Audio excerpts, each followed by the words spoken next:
এই সূরার ১ নম্বর ফজিলত হচ্ছে রাসূল সাল্লাল্লাহু আলাইহি ওয়াসাল্লাম বিভিন্ন সুন্নত নামাজের দ্বিতীয় রাকাতে এই সূরাটা পড়তেন। যেমন ফজরের ২ রাকাত সুন্নত আছে না? ফজরের ২ রাকাত সুন্নতের দ্বিতীয় রাকাতে রাসূল সাল্লাল্লাহু আলাইহি ওয়াসাল্লাম এটা পড়তেন। প্রথম রাকাতে সূরা কাফিরুন, দ্বিতীয় রাকাতে সূরা ইখলাস এটা পড়তেন। মাগরিবের নামাজের যে সুন্নাত, সেই সুন্নাতেরও দ্বিতীয় রাকাতে আল্লাহর হাবিব সাল্লাল্লাহু আলাইহি ওয়াসাল্লাম এই সূরাটা পড়তেন। তাওয়াফ করার পরে ২ রাকাত নামাজ পড়তে হয় জানেন? ওই ২ রাকাত নামাজে রাসূল সাল্লাল্লাহু আলাইহি ওয়াসাল্লাম প্রথম রাকাতে সূরাতুল কাফিরুন, দ্বিতীয় রাকাতে সূরাতুল ইখলাস পড়তেন। বিতিরের সালাতের শেষ রাকাতে আল্লাহর হাবিব সাল্লাল্লাহু আলাইহি ওয়াসাল্লাম সূরাতুল ইখলাস পড়তেন। এইভাবে অনেকগুলো হাসান হাদিস আছে। তাহলে কখন কখন সূরাতুল ইখলাস পড়তেন রাসূল সাল্লাল্লাহু আলাইহি ওয়াসাল্লাম কোন নামাজে? ক্লিয়ার না?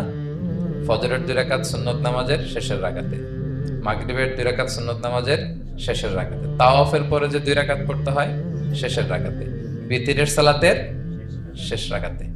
এই সূরাটাকে আল্লাহর হাবিব সাল্লাল্লাহু আলাইহি ওয়াসাল্লাম সুলুসুল কোরআন বলেছেন, 1/3 অফ দ্য কিতাব। কোরআনের 3 ভাগের 1 ভাগ।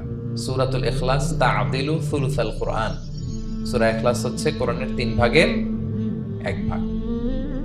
তার মানে আপনি যদি একবার সূরা ইখলাস পড়েন, কয় পারা তেলাওয়াতের সওয়াব? 2 বার পড়লে, 3 বার পড়লে, 3 বার পড়লে 1 খতম কোরআনের সওয়াব।